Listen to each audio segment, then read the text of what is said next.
Photosynthesis का दूसरा phase, dark reactions. इन्हें कैल्विन साइकिल भी कहते हैं।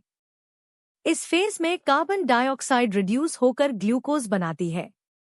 ये रिएक्शंस क्लोरोप्लास्ट के स्ट्रोमा में होती हैं, थाइलेकॉइड मेम्ब्रेन्स पर नहीं।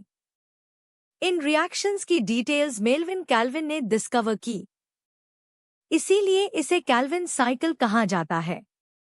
साइकिल का मतलब है गोल चक्कर, जिसमें आखिर में वही कंपाउंड दोबारा बन जाता है जिससे शुरुआत हुई थी।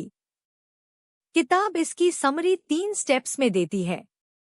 आइए एक एक करके देखते हैं।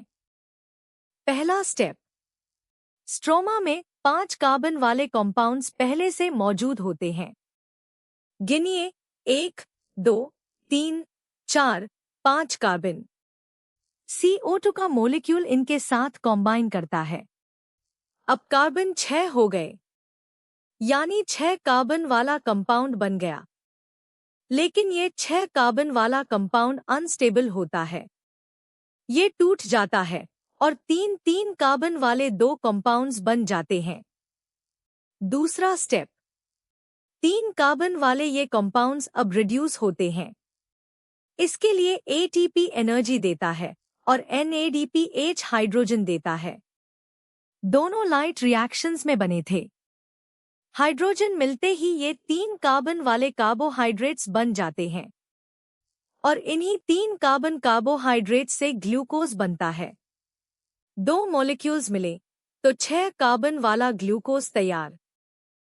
तीसरा स्टेप, जो 3 कार्बन कार्बोहाइड्रेट्स बने थे वो सिर्फ ग्लूकोज में नहीं जाते।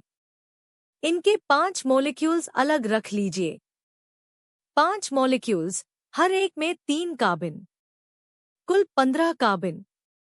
यहाँ भी ATP खर्च होता है और ये 15 कार्बन रीअरेंज होकर 5 कार्बन वाले 3 मॉलिक्यूल्स बना देते हैं। यही वो ओरिजिनल 5 कार्बन कंपाउंड्स है जिनसे साइकिल शुरू हुआ था। इसीलिए इसे साइकिल कहते हैं। अब पूरा साइकिल एक साथ।